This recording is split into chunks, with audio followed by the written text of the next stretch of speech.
ce qui est énorme, c'est qu'ils arrivent à faire plein de trucs qui marchent aussi bien. L'éthique, si tu veux, c'est cool, tu vois, parce que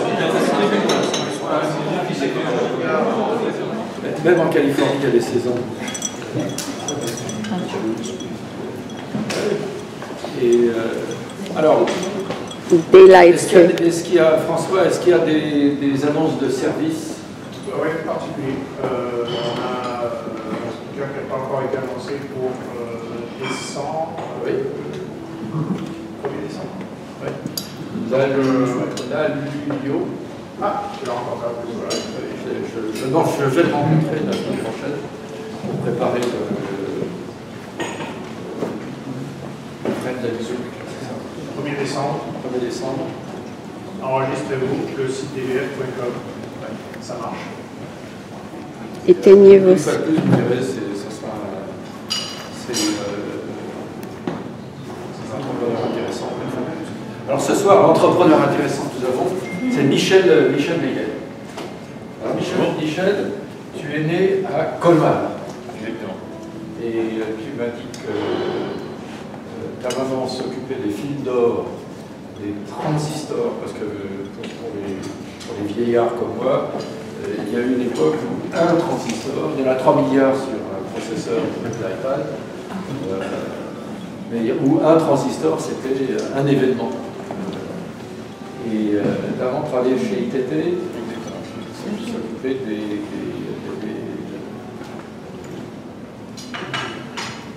d'être sûr que les transistors avaient les 3 pattes en or. Ton père était technico-commercial, vendait des matériaux de construction. Tu es fils unique? Oui. Ça a été dur, les fils uniques?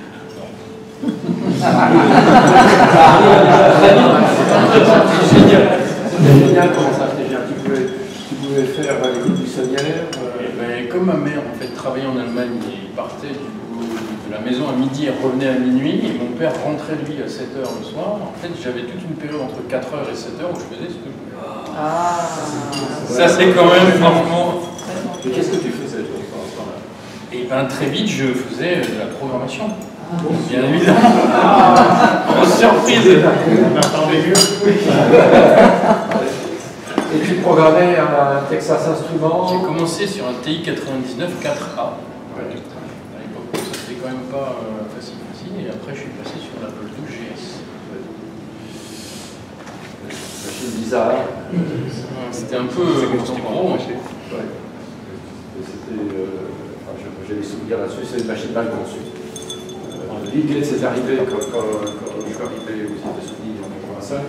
Bill Gates est venu voir l'équipe qui faisait l'Apple II GS. On ne fera jamais de logiciel pour ce produit-là. Donc ça a été la fin. Ça a été la fin de l'Apple II GS chez Apple. Moi j'en garde des super souvenirs. Oui. Évidemment, s'il y a des obstacles pour des surpasses. Et tes couleurs, exactement, déjà. Rien de ça, il y avait de la couleur. Il y a de la couleur. De 16 bits. Presque. Alors, tu as fait de bonnes études classiques, tu as fait une prépa, tu as fait là-dessus.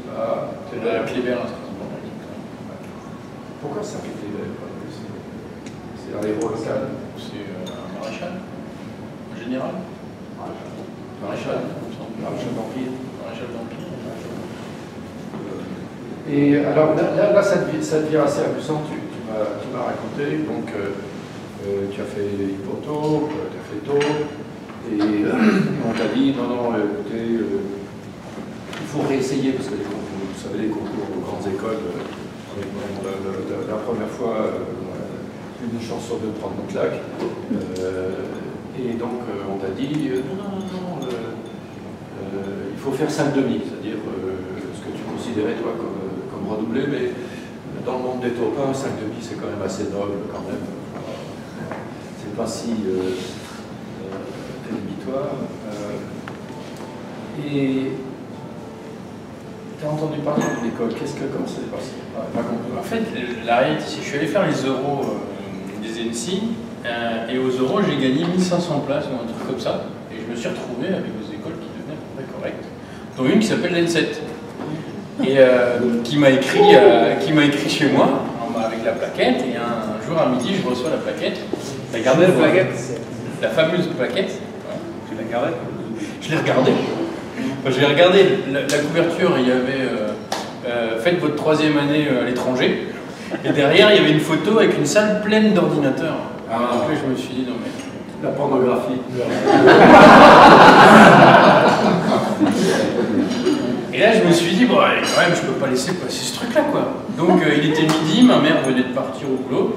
J'ai pris un papier, j'ai dit, regarde, je vais aller voir cette école. Et je suis allé sauter dans un train. Comme j'ai fait chez moi jusqu'à Paris, puis ensuite Paris, Toulouse. Toulouse, exactement. Et je suis arrivé à la fin, avec le train de nuit, en fait, à 7h du mat, à la gare de Toulouse. Je suis allé à l'école, j'ai ouvert la porte. Bonjour, bonjour. Et là, il y avait 5 professeurs qui discutaient, et je leur dis, est-ce que quelqu'un peut m'expliquer pourquoi je devrais venir dans votre école? Ils me regardent comme ça. Hein. Ça dépend, vous avez le choix entre quoi et quoi? Et je leur dis, bah, c'est simple, soit je viens dans votre école, soit je fais 5 demi. Et là, du coup, il y en a un qui m'a dit, bah, venez dans mon bureau, c'était Philippe Rodriguez, voilà, le directeur du département informatique, et qui m'a fait visiter les salles informatiques, et tout ça. Qui t'a forcément les sex toys. Ouais, exactement. Et là, bah, au bout d'une heure, je c'est bon, je viens. Hein? Et du coup, j'y suis allé comme ça, c'est comme ça que j'y suis allé. Je suis entré chez... C'est un enseignement en 3 ans? En 3 ans, hein. La dernière année, dans cette école, on a l'opportunité vraiment de la faire beaucoup en entreprise. Et donc, tu t'es retrouvé chez monsieur là-bas, chez Redream. Voilà, chez Redream, je me souviens très bien.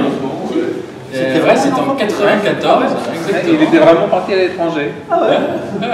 Donc j'ai fait tout ce qui avait marqué dans la plaquette. Comme quoi toutes les plaquettes ne mentent pas. Non, on fait pipoter un peu parce que quand tu es rentré, il ne l'avait pas encore fait.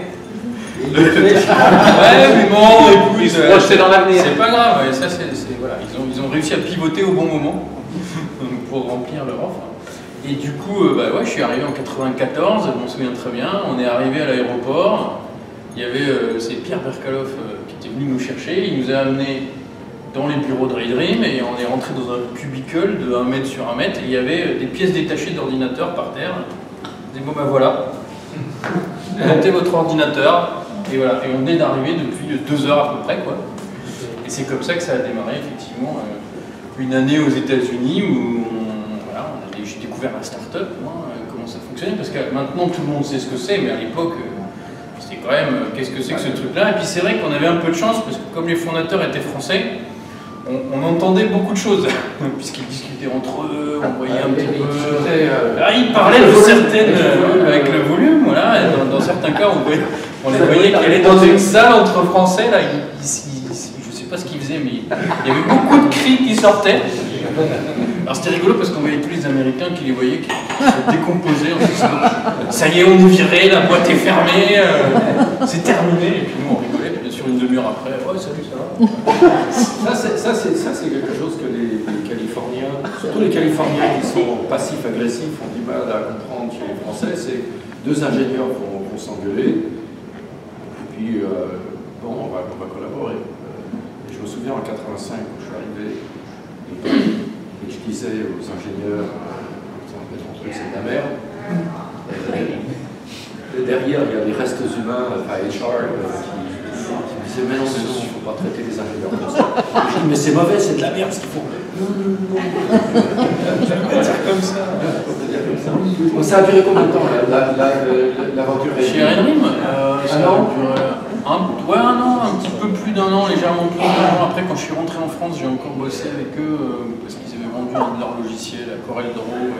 Il fallait un peu le repackager, donc je faisais ça depuis la France. Et puis, et alors, en même temps, aux États-Unis, du coup, chez Redream, j'ai rencontré d'autres personnes qui travaillaient eux aussi chez Redream, et ensemble, on a eu au 1er avril 95, donc on avait codé ça dans ma salle de bain, du coup à Mountain View. On avait lancé un site qui s'appelait The Virtual Baguette.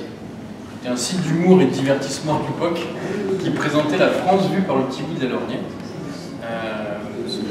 Et ça avait eu un succès absolument imprévu, puisqu'on a eu la 4e de couve de Libération, On avait Sciences et Vie Micro à l'époque, qui était un super gros magazine en France, qui nous avait demandé de mettre notre site sur un CD-ROM, bien évidemment, parce que c'était quand même plus facile pour regarder que d'aller le voir en ligne et ainsi de suite. Et basé sur ça, et ce qu'on avait, il y avait un grand dessinateur. Voilà, avec un grand dessinateur, exactement.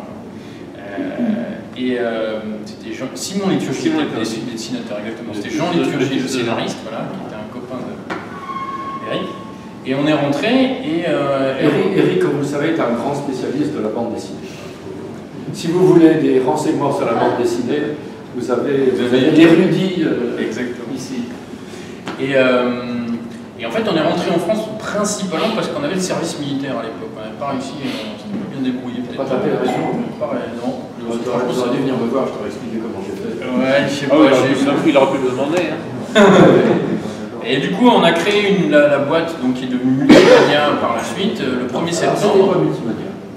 Alors au début, c'était, on va dire, une société qui faisait de l'édition de sites d'humour et de divertissement. Et donc on s'appuyait d'abord sur The Virtual Doghead.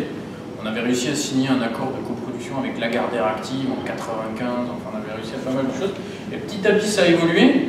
Quand on a fait une opération avec IGF France, donc Nicolas Elbaz là-bas, puisqu'on a fusionné avec une société qui s'appelait Migal, qui était un site d'hébergement grand public. Et en fait, Multimania a pivoté comme ça, on a revendu un bout de ce qu'on faisait avant, enfin bon, on faisait déjà des pivots à l'époque, hein, et on est devenu un site d'hébergement gratuit, une sorte de site de communauté gratuite.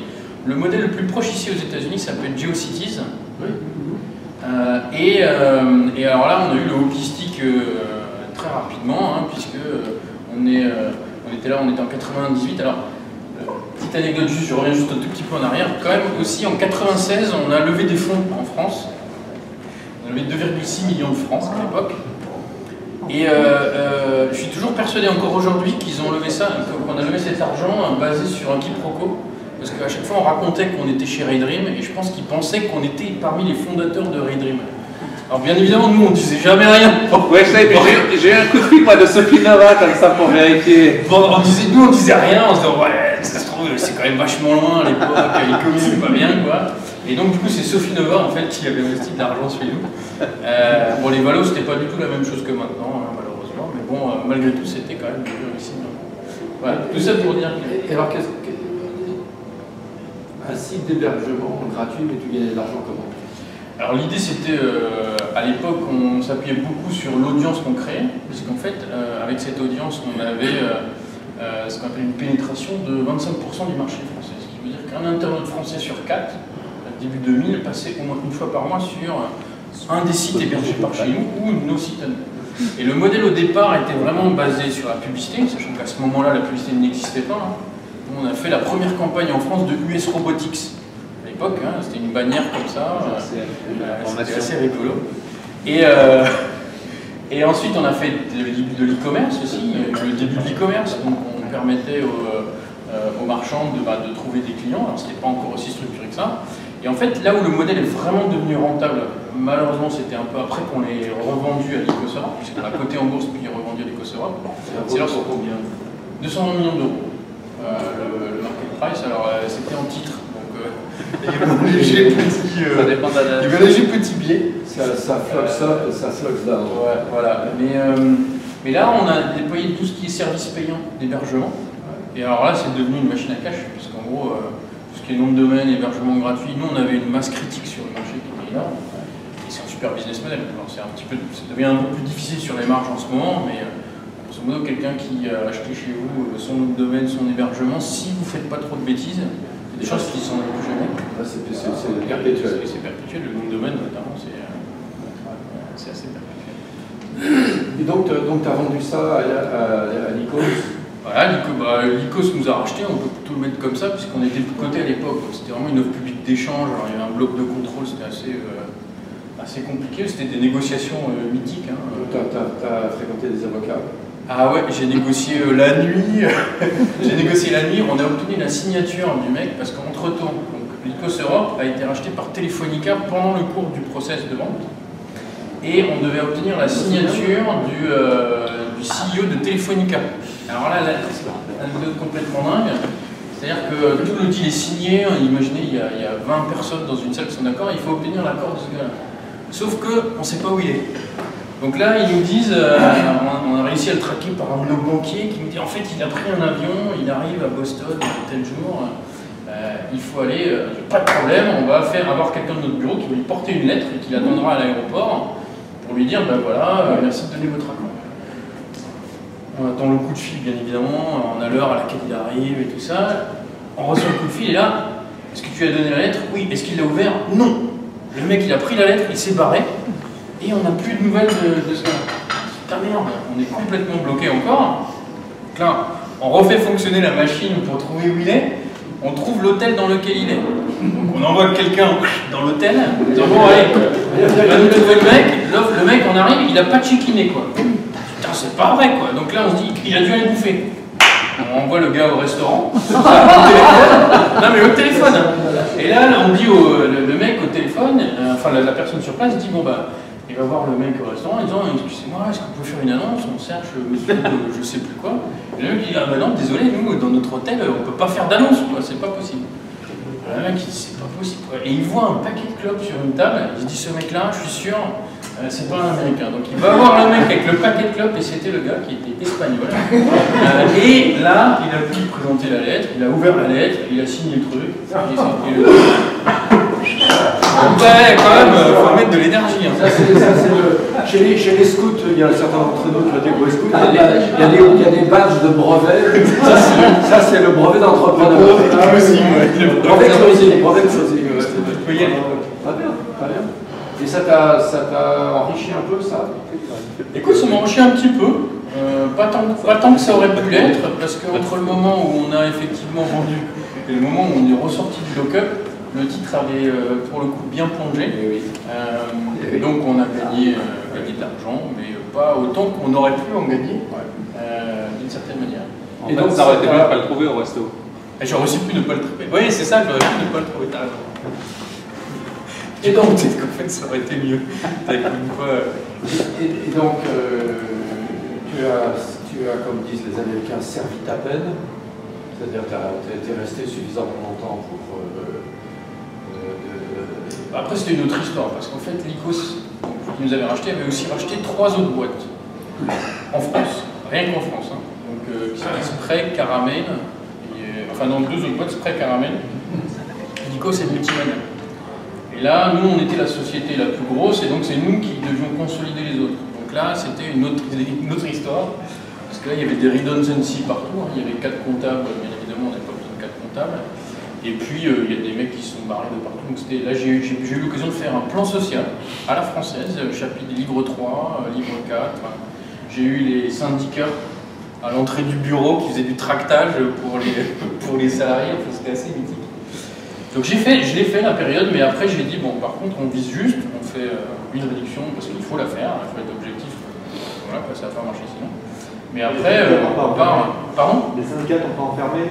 Les syndicats n'ont pas enfermé, franchement on a réussi à négocier de manière la plus intelligente possible, hein. C'est pas forcément toujours évident là aussi, on discutait plutôt offline je pense. Voilà. Et voilà, en disant bah, si on se lance par contre, et derrière on se relance. Et moi j'avais proposé une stratégie qui était un peu une stratégie à la M6, parce qu'on s'était aperçu qu'en France, toutes les sociétés du groupe étaient leaders en France sur le secteur des 15-30 ans en gros. Et l'idée c'était de se focaliser sur cela en disant bah, il faut qu'on soit leader là-dessus, et puis après on grandit avec l'audience, de manière à avoir une stratégie un peu à la M6 qui est quand même réussi comme ça à devenir. Je suis allé en parler au président de l'Icosort qui s'appelait Christophe Mohn, le fils de Rein, qui est toujours d'ailleurs le fils de Reinhard Mohn, le fondateur de Bertelsmann, donc il est plutôt là, on va dire, parce qu'il est le fils de pas autre chose. Et il m'avait dit, Nine, our strategy is Beagle. Qu'est-ce que c'est Beagle? Beat Google.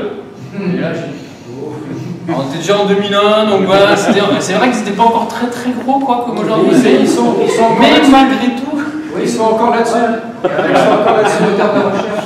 Ils ont racheté Quant, Axel de Springer a racheté le moteur de recherche français Quant. Oui, je sais. Bon, en tout cas, je suis parti de ce meeting en me disant bon, bah, ça y est, je vais aller faire autre chose. Ouais, bonne idée. Et donc, tu allais faire quoi? Smaller. Quoi? Smaller. Je suis allé. Déjà, je suis parti le 1er janvier. Je crois que le 26 janvier, j'ai eu ma première fille, donc j'ai passé un peu de temps avec elle. Qui a 12 ans maintenant. Qui a 12 ans maintenant. Et en parallèle, j'ai travaillé dans une ONG qui s'appelle Planète Finance, qui est dans tout ce qui est Attali. Ouais, ça fait Attali. Et du coup, j'ai passé 6 mois, 1 an, à peu près à mi-temps, à travailler sur des problématiques un peu de donation grand public et tout ça. Donc c'était très intéressant. J'ai appris plein de choses, mais j'ai aussi appris que j'étais pas forcément fait pour ça. C'était bien de l'avoir fait, mais je me voyais pas faire 25 ans là-dedans. Il y avait des gens très talentueux dans l'association, mais moi Talentueux, pourquoi? Bah non, d'accord. Bon. Commençons pas. Non, il y en a qui sont vraiment, Arnaud Ventura, notamment le DG de cette association, il est brillant. Quoi. Ils ont réussi à développer l'association, ils font plein de choses en Chine, dans le monde entier. Enfin, ils ont réussi à faire évoluer même le cadre juridique, parce que c'était compliqué, en plus en France, d'être une banque, même une banque des pauvres, il fallait avoir entre guillemets des critères de banque pas des pauvres. En fait, c'était un peu compliqué.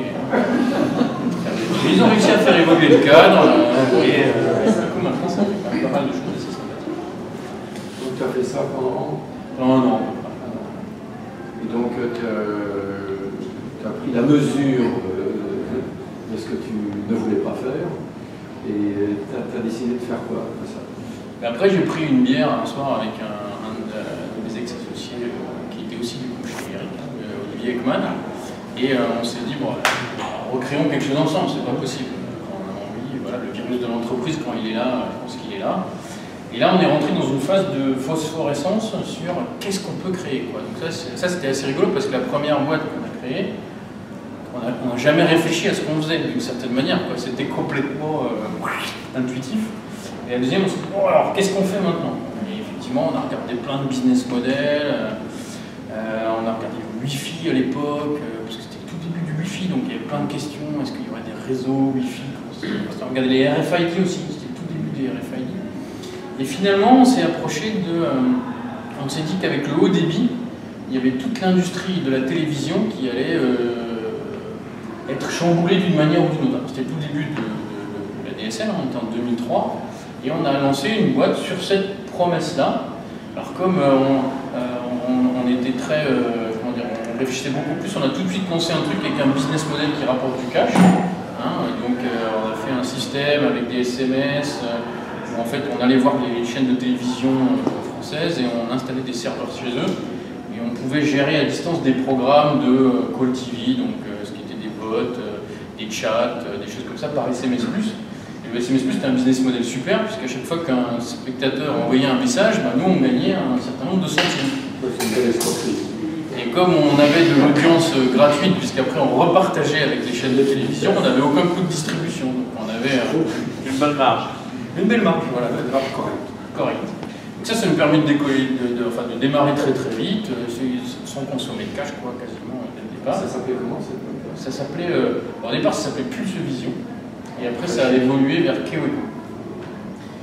Et Kewego, parce que, on va passer les détails sur comment on a trouvé le nom, mais en fait on a pivoté à un moment parce que du coup on s'est aperçu que le modèle SMS+, il était très bien pour démarrer, il était très rentable, mais en fait il plafonnait à un moment. Parce qu'en gros, dès que les opérateurs commençaient à remarquer qu'on générait beaucoup de blé, bon ben voilà, il y avait 2-3 trucs un petit peu difficiles à droite à gauche et tout ça, donc il fallait un peu louvoyer entre les trucs. Et du coup on a évolué, on a réutilisé une partie de la techno et on est devenu une plateforme de diffusion de vidéos sur internet. Une sorte de YouTube professionnel. Il y a un comparable aux US qui s'appelait Brightcove, qui s'appelle toujours Brightcove, qui est coté. Et on est devenu le leader, je dirais, en Europe, en France, Espagne, on était vraiment leader. Allemagne, on était, on va dire, côte à côte avec un acteur local. Et en Angleterre, on s'est complètement planté, quoi. On a essayé de se lancer là-bas et on a choisi les mauvais au départ et on s'en est rendu compte trop tard. Ça a été, on a beaucoup appris, mais du coup, voilà, on a développé cette boîte. En 2007 ou 2008, il y a eu le petit refroidissement économique aussi qu'on a réussi. Donc là, très vite, on s'est mis à l'équilibre. On a aussi plus d'expérience, donc on va plus vite pour pour faire les bons choix, ils se remettent droit. Et puis on a revendu la boîte en 2011 après un groupe qui s'appelait Kit Digital, une boîte qui était cotée au Nasdaq à l'époque, qui depuis a changé de nom, s'appelle Pixel maintenant, qui était le plus gros acteur mondial de cette télévision IP à ce moment-là. On a fait un deal. Alors cette fois-ci en cachet action, on a quand même un petit peu grandi, on n'a pas réussi à faire encore 100% cash, peut-être une prochaine fois. Et dans la partie action, on a mis un floor, donc de manière à ce que si le titre descend trop bas, on puisse sortir du local. On essaie quand même d'apprendre un peu de la mise. On a fait plus d'argent sur la deuxième boîte au final que sur la première, et donc, ça, même si la session était en volume bien inférieur. Et c'était en 2011. Janvier 2011. Et là, tu décides de faire quoi? Alors là, je fais pendant un an, je vis dans un avion, en fait je coordonne toutes les équipes produits cloud dans le monde entier. Donc c'est là que tu as été en Chine? Non, pas encore. Là je suis allé à Atlanta, à New York, à York, à Londres, en République tchèque, à Prague. L'Inde, je ne suis pas allé, j'ai dit bon, débrouillez-vous. Et pour coordonner les équipes. Et après, au bout d'un an et demi, bon, je suis parti. Et là, je me suis dit, ça fait 2 boîtes que je crée, les 2 fois je vais me faire acheter par des Américains, ça suffit.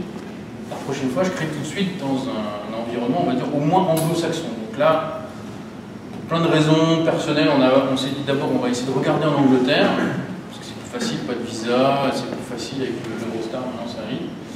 Et en fait, on a eu des jumelles, donc numéro 2, numéro 3, on va dire juste à ce moment-là, et ma femme m'a dit, bon, t'es gentil, mais on va arrêter les conneries là. Tu vas rester à la maison un petit peu, parce que là, il faut quand même qu'on s'occupe du trafic. Donc j'ai dit, mais bien sûr, chérie. Je le dis toujours. Et c'est là, effectivement, que le fondateur de Viadeo, Dan Serfati, en fait, m'a contacté en me disant, écoute, on vient de lever 25 millions d'euros, on est nulle part dans le mobile, est-ce que ça te brancherait de nous rejoindre et voilà, tu crées ta start-up dans la start-up pour lancer le mobile. Et là, comme mon projet en Angleterre venait d'être légèrement décalé dans le temps, s'inédié, je les ai rejoints et franchement c'était très intéressant. Parce que c'était la première fois que j'allais dans une boîte que je n'avais pas fondée, on va dire, à l'exception de Raydream. Donc c'était quand même toujours un sujet quand on est entrepreneur, comment je me débrouille. Et en fait ça s'est super bien passé. On a pu déployer une équipe, une stratégie très vite. La croissance a été au rendez-vous. 6 mois après, je crois qu'on faisait déjà x5 sur le trafic par rapport à ce qu'il y avait à Raydream. Alors franchement, je suis très humble là-dessus parce que je pense qu'effectivement on a fait les bonnes choses, j'ai fait les bonnes choses, mais en même temps c'était un peu le sens de l'histoire. On s'est juste débrouillé pour bien prendre la bonne bretelle d'autoroute dans le bon sens. Et il y avait notamment une filiale en Chine, donc effectivement grosse filiale. Et donc pendant 6 mois, j'ai fait une semaine par mois en Chine. C'était assez intéressant pour découvrir le marché. Et on a fait un acqui-hire d'une équipe mobile en Chine. Et ça aussi c'était assez intéressant parce que la négociation. Voilà.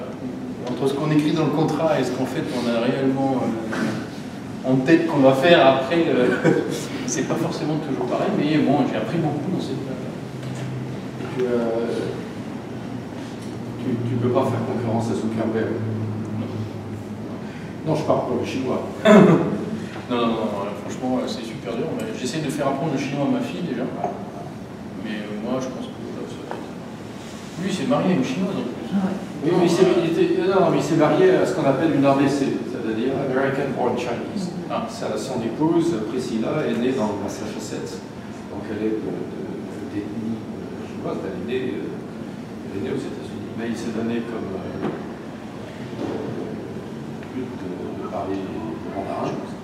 Il est allé parler à des étudiants en Chine. Alors les snobs se sont moqués de lui. Allez-y. Oui. Allez-y. Donc les Chinois, évidemment, c'est toujours pareil. Quel que soit le pays où vous allez, si vous faites l'effort de parler la langue mal, il y a une sorte de bienveillance quasi automatique chez les gens pour ok, donc ça arrive en Chine. Chez Viadeo et la Chine, ça dure à peu près 1 an, 15 mois, un truc comme ça. Et puis à un moment, ma mission était remplie et puis j'avais envie de partir en fait. Partir et de revenir ici. Donc là c'était en décembre l'année dernière.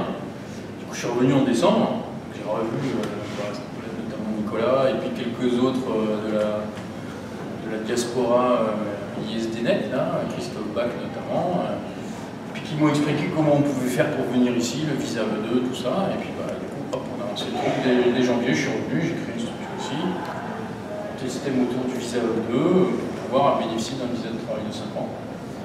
Et du coup, on s'est installé avec ma femme et mes enfants au mois d'août à San Francisco. Et donc tes enfants vont à l'école Ils vont à l'école, à la French American International School. Tu m'as raconté une histoire intéressante sur ta fille aînée, parce que bon, les petites jumelles, pour elle, c'est pas compliqué. Mais elle qui a 12 ans, ses amis, etc. Et raconte-nous un peu ce qui s'est passé quand elle a fait venir une de ses... Oui, en fait, on a fait venir une de ses copines là, pendant les vacances scolaires, qui était sa meilleure copine de France. Et du coup, la première semaine, on est allé en vacances avec elle, on a fait plein de trucs. La deuxième semaine, ils sont allés en classe, elle est allée en classe avec sa copine. Une sorte de shadow, là. Et du coup, c'était assez rigolo, parce que du coup, il y a certains cours qui pour elle étaient très difficiles, notamment son cours de chinois. Parce que du coup, le prof de chinois ici, bon, il est vraiment chinois, hein, en France, pas forcément. Et deuxièmement, quand on lui pose en cours, du coup, il ne parle plus chinois, et ensuite, quand on lui pose une question, il répond en anglais. Et bon, ma fille n'est pas encore complètement bilingue, on va dire ça comme ça. Et donc, du coup, c'était super dur pour elle au début. Je me souviens quand elle est rentrée le premier jour, je ne te rends pas compte, papa, je vais jamais y arriver, quoi. Et là, elle est retournée 2 mois après avec sa copine. Et là, elle s'est rendue compte qu'en fait, elle, maintenant, elle comprenait, pas tout, quoi, mais on va dire, une grosse partie de ça, alors que sa copine ne comprenait rien. Et d'une certaine manière. Sa copine qui apprend le chinois. Sa copine qui apprend aussi le chinois en France, dans la même classe, enfin l'année dernière dans la classe. Et du coup, elle a d'une certaine manière, je pense, matérialisé ses progrès. Et j'ai l'impression que ça a débloqué quelque chose. Donc on va voir, je pense que le chemin est encore long, mais c'est assez simple, c'est assez rigolo d'un point de vue process psychologique en fait. Et pour ton épouse, c'est difficile Ouais, je pense que c'est assez difficile là, pour elle. Tu m'as dit qu'elle écrivait des livres. Elle écrit des bouquins, tout à fait. Publiés chez Erol. Chez Erol, Saint-Germain. Exactement. Une maison d'édition qu'on connaît. Elle écrit des livres sur le développement personnel. Ce qui est développement personnel, plutôt féminin, et là elle a sur un nouveau livre là, qui sera unisex. Voilà. Et du coup, effectivement, c'est. Alors, le truc sympathique, c'est que du coup, ce métier qu'elle prend, je dirais, à plus grande échelle là, depuis 2 ans, il est très bien parce qu'il nous permet de venir ici quand même dans de bonnes conditions, parce qu'elle peut écrire ici comme elle pouvait écrire en France. Alors elle, par contre, elle n'a jamais vécu vraiment à l'étranger. Elle parle anglais, mais elle n'est pas, pas fluente non plus, quoi. Donc il y a encore cette étape là de trouver plus d'aisance dans la langue, et en même temps de comprendre les différences culturelles que connaissent tous ici. Mais voilà, il faut un peu se mettre au diapason sur tout ça. Mais bon, on a eu la chance de pouvoir bien préparer notre venue d'une certaine manière, hein, parce qu'on a mis 6 mois tranquille pour le faire. Faire le visa, de trouver où atterrir en étant ici, d'inscrire les enfants à l'école, enfin on n'a eu aucun problème sur tous ces trucs-là. Et tu fais quoi maintenant? En fait, je fais 2 choses. D'une part, j'ai un bout de mon travail. En fait, peut-être on commence. En fait, je me suis dit que j'avais pas forcément envie maintenant de recréer quelque chose de zéro moi-même, mais plutôt de travailler avec différents entrepreneurs, porteurs de projets, pour, d'une part, bénéficier moi de leur énergie et de cette envie que je trouve, notamment les first-time entrepreneurs, presque de cette folie d'une certaine manière, quoi, qui est super excitante, et en même temps, dans l'autre sens, amener moi l'expérience que j'ai eue. On n'a pas forcément les meilleures idées, mais je dirais que généralement on fait un peu moins de conneries, quoi. On se rend compte plus vite que quelque chose n'est pas forcément suffisamment porteur, ou qu'il ne faut pas forcément aller dans ce sens. Et du coup, j'ai deux casquettes aujourd'hui. L'une tournée vers la France, donc, où j'aide notamment une entreprise aujourd'hui française à essayer de s'installer ici. C'est une entreprise qui s'appelle Coding Game, qui est une plateforme qui s'adresse aux développeurs et qui en gros permet à ces développeurs de jouer et de s'amuser en résolvant des problématiques de programmation complexes dans différents langages, voire en faisant des jeux multijoueurs. C'est-à-dire que chacun code un programme et les programmes se battent entre eux. Et du coup, on est vraiment dans la tendance actuelle d'avoir de plus en plus de code partout. Et je dirais que voilà, on sent une petite inflexion, puisque là, au mois d'octobre, ils ont fait quand même plus de 11 000 nouveaux codeurs du monde entier. C'est ça qui est assez rigolo. Il y a un côté espéranto des langages de programmation qui fait que c'est assez marrant. Il y a des Japonais qui sont venus, on n'a jamais rien fait au Japon. Un jour, il y a 1500 Japonais qui sont arrivés. Pareil en Russie. En Russie, ouais, il y a un gars qui a monté un club Facebook où il fait des trucs, alors on ne comprend rien du tout quand on va sur la page. Mais quand il pousse quelque chose, là pareil, on se retrouve avec 500 Russes qui s'inscrivent. C'est assez rigolo. Donc là, on est en train de se lancer aux États-Unis, à San Francisco. Là, j'ai une question discrète, comment la pompe Afrique, c'est comment?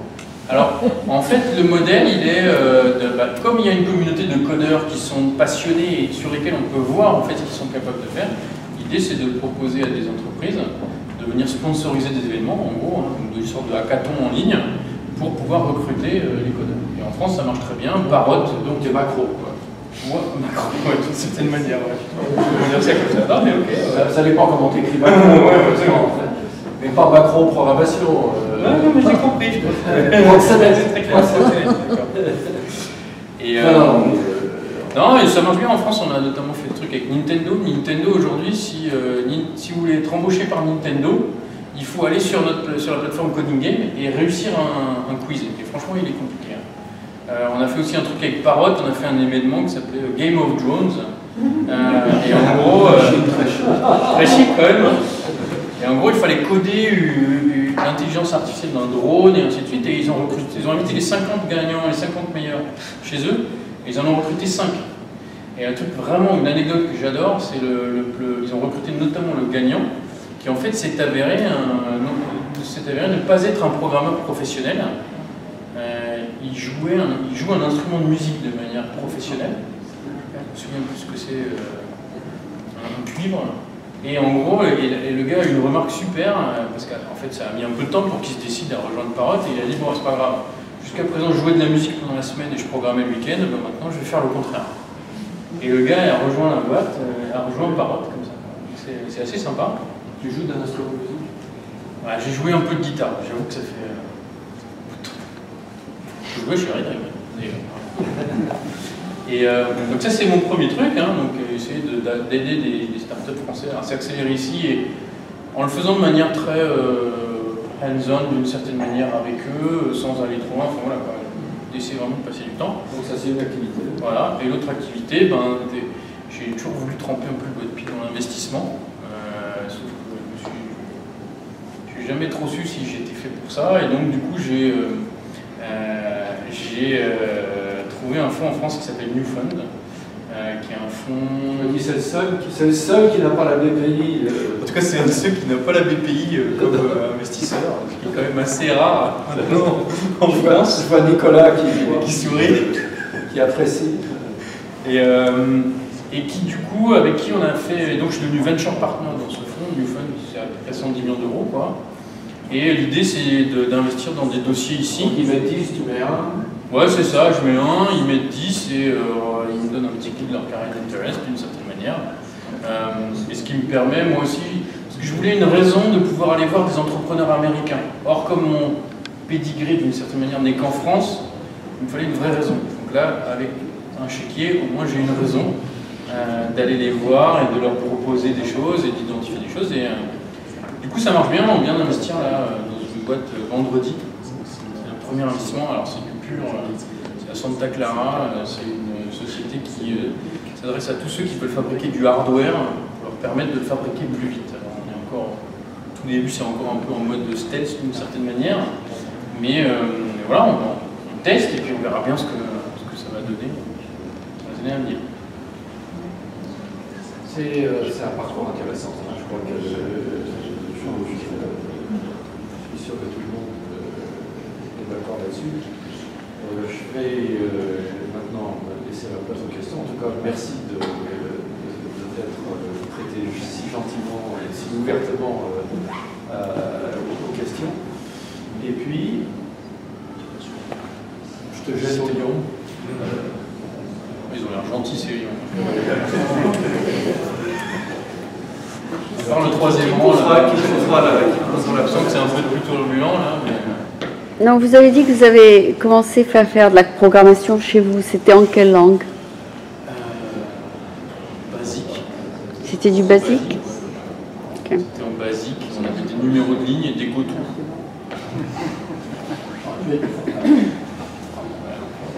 Et après, chez Texas Instruments, ils ont inventé le Extended Basic. Vraiment, c'était un concept. Hein. On avait un peu plus de mémoire. On avait quelques objets, des sprites. Un petit jeu de bus à l'époque. C'était vu. Et ça a été remplacé par quoi? Basic. C'est toujours basique? Le Basic, ça n'existe plus maintenant. Enfin, si ça doit exister encore quelque part, je ne sais pas qui c'est qui l'utilise. Non, il y a le Basic qui est encore peut-être. Ah oui, c'est vrai, ouais, Microsoft, c'est possible. Il n'y a pas de problème. Maintenant, sur Coding Game, on a 20 langages. Il y a 20 langages, donc, parce qu'on considère en plus que maintenant, un bon programmeur, c'est pas forcément lié à un langage en particulier. La plupart, d'ailleurs, maîtrisent plusieurs langages. Et ça va du C, C++, jusqu'au nouveau langage de Google, Lago, Dart, il y en a plein d'autres comme ça. Swift, maintenant, ouais, on peut toucher à code. Haskell, tous ces trucs-là. Donc il y a plein de nouveautés qui arrivent. Et en plus qui s'adaptent aux problématiques qu'on a. On va dire sur les big data, on a des langages un petit peu différents.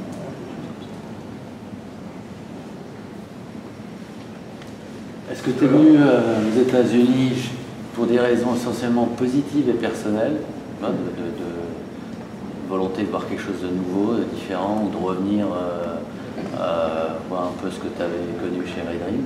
Ou est-ce qu'il y a des trucs en France qui t'ont fait partir? C'est une très bonne question. Je te remercie de me l'avoir posée. Je pense que c'est un tout. Je pense que c'est un tout et tu as raison qu'il y a du positif et un certain négatif. Moi, vraiment, le sentiment que j'ai, c'est qu'on... C'est plus, je pense que l'économie digitale, elle a besoin de masse critique. C'est-à-dire que dès que tu fais un business dans le digital, tu t'aperçois très vite que tu as besoin de toucher beaucoup de gens parce qu'il doit y avoir des économies d'échelle. Et si tu le fais qu'en France, en tout cas jusque... Maintenant c'est en train de changer depuis 2-3 ans, il y a quand même une prise de conscience. Mais jusqu'à présent, on était encore dans l'idée de se dire, bah, on commence par la France et ensuite on va essayer de faire ça dans d'autres pays et ainsi de suite.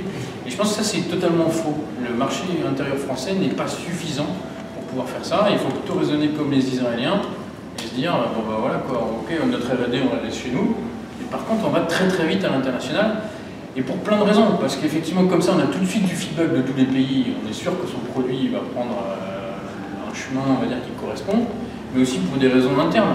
Quand tu structures une équipe, si tu la structures sur un marché en particulier au départ, elle va prendre une certaine forme, et puis après, même si 2-3 ans tu veux changer la forme, même dans une start-up, c'est pas si simple que ça, il y a des choses qu'il faut modifier, ainsi de suite. Donc ça c'est vraiment un truc qui était au fond de moi-même. Et donc ça m'amène à venir ici.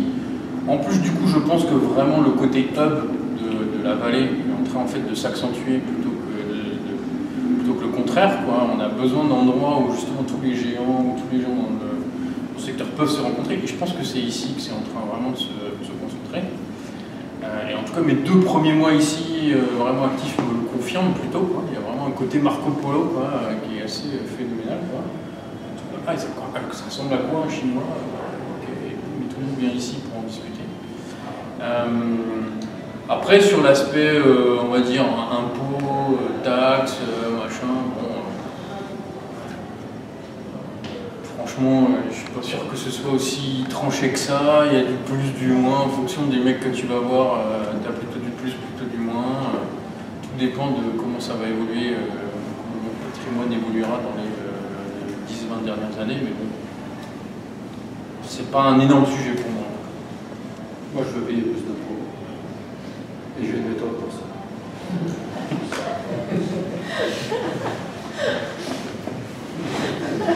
Je vous la laisse deviner. Non, je pense pas, il faut pas passer. Je pense aussi qu'il faut venir ici, parce que c'est... Moi j'appelle ça le sentier, parce que c'est ça, parce que...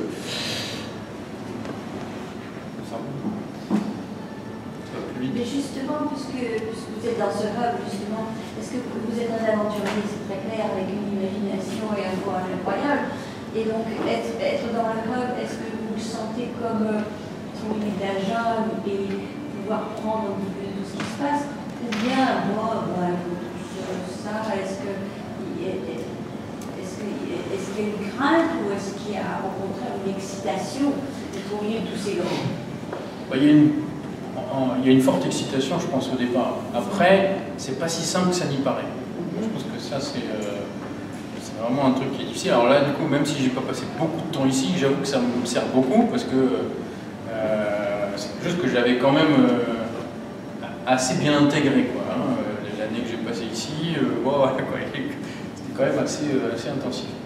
Mais pour beaucoup, en fait, de Français qui arrivent, d'entrepreneurs qui arrivent, je pense que là, il y a déjà une vraie décantation qui se fait entre ceux qui s'en rendent compte très vite et sont capables de s'adapter, parce qu'ici, la concurrence est exacerbée par rapport à la France. Hein. Je veux dire, il y a beaucoup plus de concurrence qu'en France. Il y a en plus le côté ça va vite, c'est aussi ça va vite dans les deux sens. C'est-à-dire ça va vite pour vous dire oui, mais ça va vite pour vous dire non, quoi, ou pour rien vous dire, qui est le cas le plus classique. Et donc, en fait, rien n'avance, quoi. Donc, quelque part, est-ce que c'est plus facile de lancer une boîte ici ou en France? Je ne suis pas sûr que ce soit ici, pour être franc. Parce qu'en tout cas, les phases de lancement, je pense qu'en France, on a beaucoup d'aide, on a plus de temps d'une certaine manière, donc on a quand même plus de capacité de prendre du recul. Par contre, il y a une excitation ici qui est énorme. Il y a tellement de choses à faire que c'est plutôt voilà, le sujet ici de choisir ce qu'on fait, par exemple, est je pense beaucoup plus important ici, même qu'il ne l'est en France. Il y a un côté éducationnel en ce sens. Découvrir des choses. Ah ouais, moi j'apprends des choses ici. Là, même dans les 2 mois, j'apprends des tonnes de trucs. D'ailleurs, c'est ce qui me plaît. Parce que j'ai besoin de... Merci. Qu'est-ce qui t'a le plus frappé entre le moment où tu es parti il y a 18-19 ans et le moment où tu es revenu? Est-ce qu'il y a des choses qui t'ont frappé où tu dis ça, c'est vraiment pas du tout cette différence? Que ce soit à titre personnel ou au niveau boulot d'ailleurs. Non, le plus gros truc, je pense que c'est la différence d'équilibre entre San Francisco et la vallée.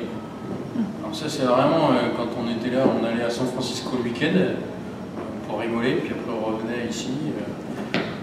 Et là, depuis que je suis à San Francisco, j'ai l'impression qu'il y a vraiment énormément de choses qui sont dans le coin. Quand je veux voir quelqu'un, franchement, c'est 2 fois sur 3, la personne est dans San Francisco, à quelques quartiers de distance. Et le deuxième truc, c'est qu'il y a beaucoup de boîtes que je vois dans la vallée qui après me disent mais en fait on a ouvert un bureau à San Francisco parce qu'on avait du mal à recruter les jeunes. Et, voilà. Et c'est vrai que la ville de San Francisco elle a vraiment changé, quoi. Enfin, c'est beaucoup plus grand, il y a des immeubles, il y a plein de trucs qui se construisent partout. Ça je pense c'est une vraie différence d'une certaine manière. Alors que je me souviens, cet effet-là, d'avoir toutes les boîtes au coin du quartier, on l'avait chez Harry Dream. Je me souviens très bien, des anecdotes où on avait des disques durs qui étaient en panne, et puis on regardait dans les pages jaunes, bon alors c'est qui la boîte qui l'a fabriquée, hop, on allait chez eux. Des trucs qui sont complètement psychédéliques aujourd'hui. Il y avait ce que moi j'appelle les PC tournevis, c'est-à-dire des Chinois et des Coréens, pour être précis, qui faisaient du PC. Des tournevis. Et en plus, à l'époque, ils n'étaient même pas de l'autre côté de la baie, ils étaient directement à Santa Clara. Oui, c'est ça, oui, c'était là. Quelqu'un voulait poser une question de ça? Oui.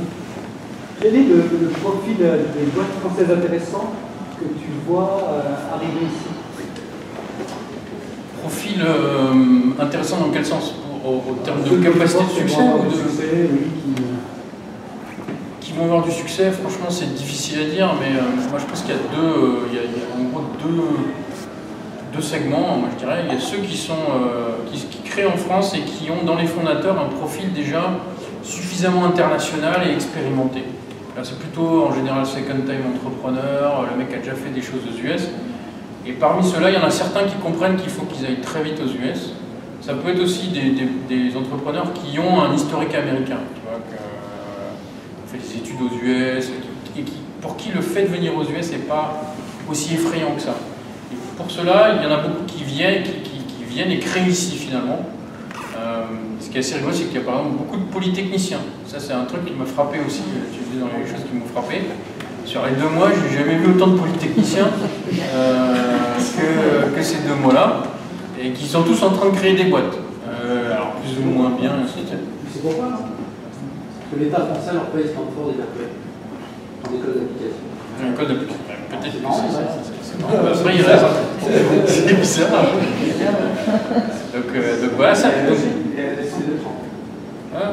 Ça, c'est un profil, d'accord. Et le deuxième, je pense que c'est plutôt des boîtes qui réussissent quand même à démarrer en général en France, avec une vision internationale, mais sans trop savoir comment faire, et qui atteignent quand même un premier niveau où elles peuvent, d'une certaine manière, lever des fonds progressivement, et qui là, elles, vont venir dans un deuxième temps quand même. C'est dans la continuité du début, on va dire, mais c'est pas forcément la création, c'est plutôt, on va dire, 1 à 2 ans après, en ayant déjà avancé quelques petites choses, structuré des équipes en France. Et celle-là, généralement, elle se structure dans un modèle plutôt avec de la R&D en France, et des structures, on va dire, de développement business, marketing, commercial ici. Alors après, là, petit à petit, quand ça grandit, il y a un peu de technique, de support, de mise en place, d'avant-vente éventuellement qui se met en place ici, mais il y a un truc beaucoup plus équilibré d'une certaine manière, ou en tout cas avec une partie de la valeur, en tout cas de la capacité de raisonnement qui reste en France. Bon, bah, écoute, je vais te remercier. Merci.